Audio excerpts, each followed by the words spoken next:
Hey everyone, it's Ben Hardy here, and in today's video we'll be reviewing the Honda Passport. Before we get in this video, I want to give a huge shout out and thank you to the Stockton 12 Honda here in Utah for giving me some time with this Passport. I'll include a link to their website in the description down below so you can check out what they have currently. And then on a side note, if you want to save time and money the next time you purchase a car, link to my car buying guide in the description down below. Let's get into it.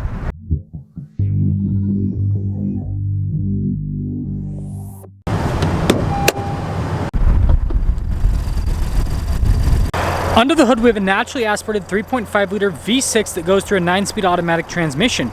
Fuel economy is 19 around town and then 24 on the highway, with power outputs being 280 horsepower and then 262 pound-feet of torque. Now, before we move forward with this review, I do want to mention if you want to see more videos just like this, then I recommend you subscribe because I post content every single day. So starting with the hood, you guys can see how it's flat there in the center and then kind of falls off a little bit on either side. And then popping down below, I like the daytime running light there. And you can see how the grille is darker in coloration with the Honda logo front and center. And then it looks like we do have little turn signals there at the bottom. And yeah, no fog lights on this one.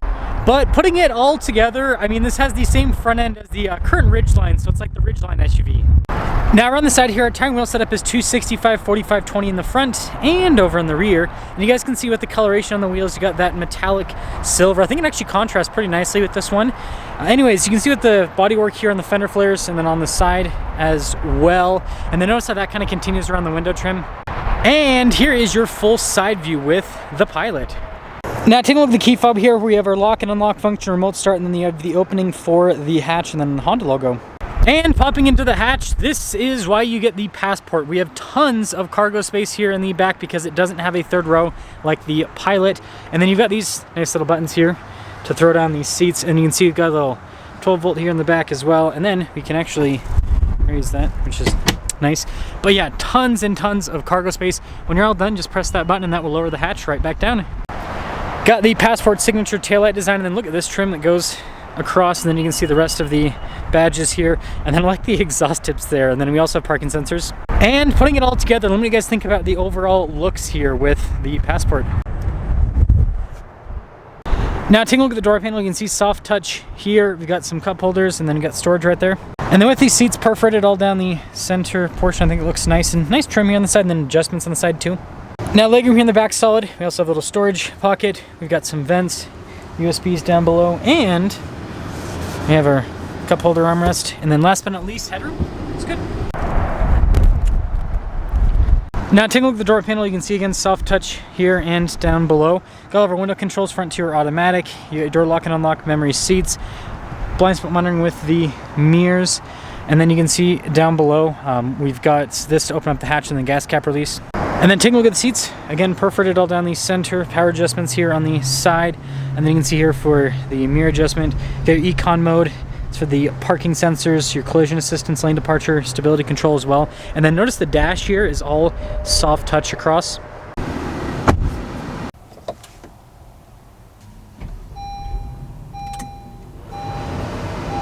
Now taking a look at the steering wheel, you can see soft touch here at the top and at the bottom. Notice how it's perforated on either side. Got paddle shifters in the back for the 9-speed, stuff like adaptive cruise control, steering assist here, and then you got our controls there for the center. And then we got regular stocks on the back. Now here is the center gauge cluster. You can see the analog gauges on either side, and then you got that center screen there, digital. Got our drive modes that we can go through here as well. And I like how the RPMs are there at the top. And then we got a traditional backup camera and reverse trajectory lines turn with the steering wheel. Good resolution overall. And then as for the rest of the screen, response times really good.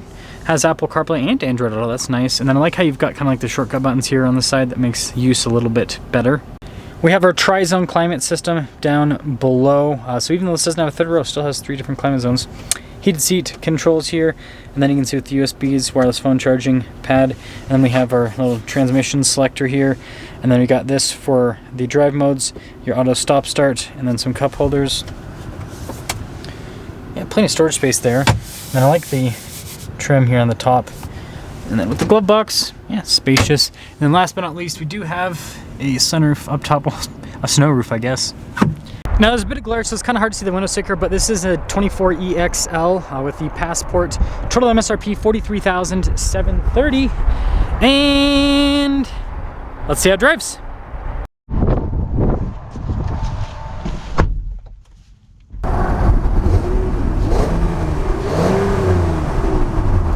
Well, let's talk about visibility before we set off. Here's visibility over the hood, both of the mirrors, throughout the rest of the rear, and well, I guess we'll go around this little thing and then we will passport away.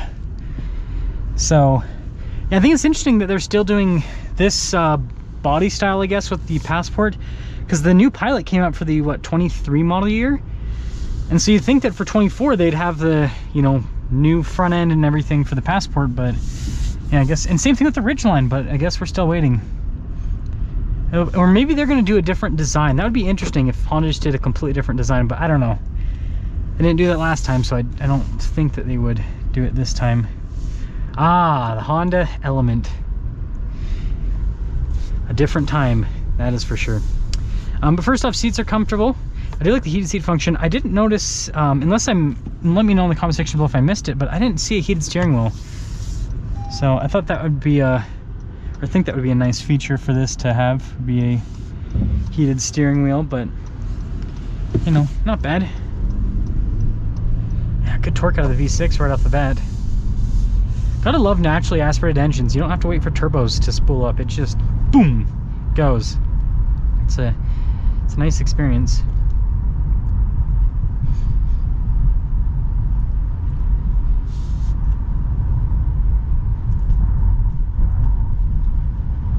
Suspension's comfortable too. Steering's good. Honda with their vehicles, right, they're unibody, independent front and rear suspension, so they handle well.